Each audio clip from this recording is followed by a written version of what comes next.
Hello everybody, my name is Rajiv Ranjan and I'm back with a new storytelling video for all of you guys. Today's video is going to be on a very special brand which is still now holding the position of #1 vodka all over this world. And as you can see in the content, the name of that brand is Smirnoff Vodka. And before we start the video, don't forget to press the bell icon and hit the subscribe channel to get our more updated videos. And we'll try our best to bring out the best stories for all of you guys. And let's get started. Now, the Smirnoff Vodka is actually owned and produced by the British company named Thankyou. And its starting journey was coming from a guy. Of course, I have to tell you the name of the founder, right? So the founder of the Smirnoff Vodka name was Peter Smirnoff. He's the guy who just developed this Smirnoff, and he was born in 1831 in Russia, and he died in Russia in 1898, sadly. But his great contribution of Smirnoff to the alcohol industry was highly appreciated. And today, as you know, that Smirnoff is the #1 vodka brand all over this world. Currently, it is now supplied in 130 countries, and that shows how much it is in demand in the vodka industry, right? So that's a big number. But I would like to also show you its history, basically.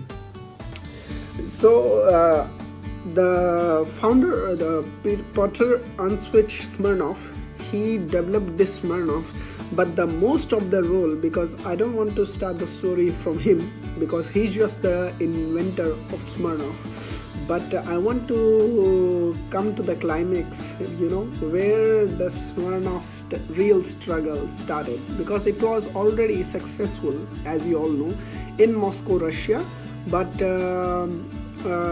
to reach far more the boundaries than borders to the new continents and throughout the world, his son named Vladimir Smirnoff, he played the most of the part in the history to make this brand successful all over the world, right? Because you see, in those times, in 18th century and 19th century, vodka was not much popular, and it was just a new beginning of this vodka in the foreign.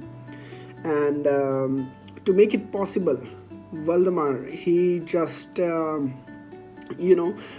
tried to contact with the best people whom he can trade internationally, and that's where he met Mr. Rudolf Carnot, who immigrated in New York in 1920s, and he became a very successful tradesman in the New York, but and he was a Russian too, so it was easy for him to connect with him in his own language. So what Vladimir Smirnoff did, he gave his rights of opening the distillery in the America, and Rudolf Carnot, he did the opening of the distillery because he got the rights from him, the legal rights, and he started producing the vodka and started selling the brand. But as I already mentioned you, that the vodka was not actually popular in the America, because actually all over the America it was just like a strange thing, because Americans in those days were much more fond of whiskeys compared to the vodka.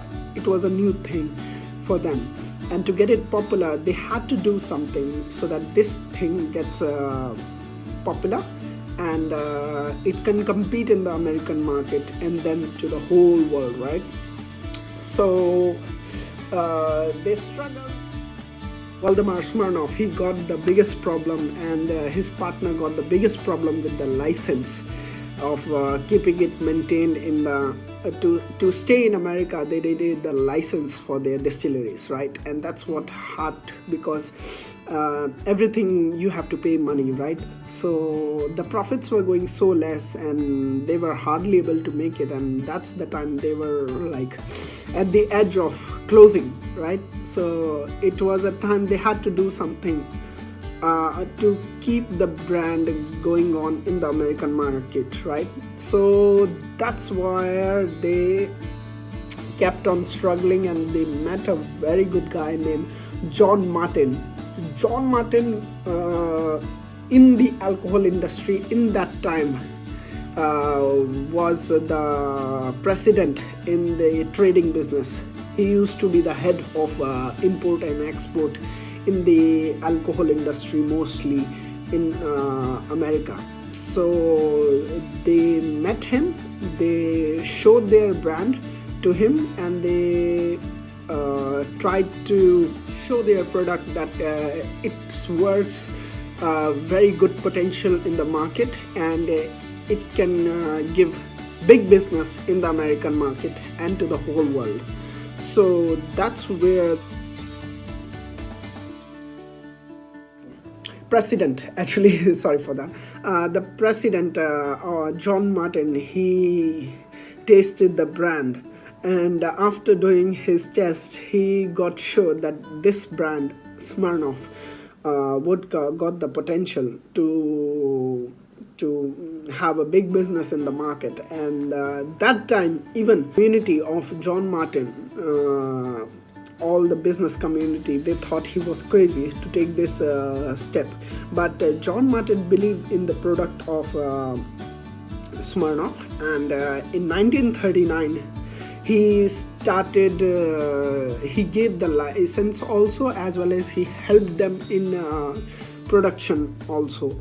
And he also took the rights of in the partnership of selling the product, because people that time believed that John Martin can help them to promote this product. And that's where the story got very interesting. And what John Martin actually did, he was a very smart guy. So in 1939, John Martin did a very smart thing, as he had all the rights and in the partnership, as well as he gave the license to for the sales production. So what happened, they started doing advertisement of the Smirnoff vodka, not as the vodka but as a white whiskey, because the color of that vodka was white. So they started doing the promotion of this Smirnoff vodka as a white whiskey, and changing the shape of the bottle in a whiskey, and even changing the cork of the Smirnoff vodka in those times in the whiskey cork, putting a whiskey corking series of vodka cork. So that way, in the mind of the people, for the Americans, the perception got changed that this is actually also whiskey, kind of whiskey, you know. It is a vodka, but it's kind of whiskey, because through the advertisement, he kept on changing the psychological mind for Americans to accept this Smirnoff vodka. And that's where the sales went off the chart, and it gone crazy, because it got successful in the America. So they were very confident that it can also become successful throughout the world. And that's where the Smirnoff hit all over the world. The production went like crazy, and they kept on producing the brand all over the place. And this is the way Smirnoff got spread all over the world. So this is how the Smirnoff struggle went. You know, it didn't got easily went to the #1 position of vodka all over the world till now. It had hit hard times, but the hard work paid off by the great people who pushed the brand at its very limit to make it #1. And that's why Smirnoff is the #1 vodka all over this world till now. and I don't need to tell you how much it was. It was, of course, billions of dollars, but being the number one, this amazed me because after going through so many hard times, even getting in the position of getting bankrupt in New York, still it made it through. And that's what we should learn from this story, that whatever business you want to start from, it is gonna get it hard times, but if you believe in your product, you can make it through. So that's all for today, and I'm gonna come up with new stories, and thank you for watching, and see you soon.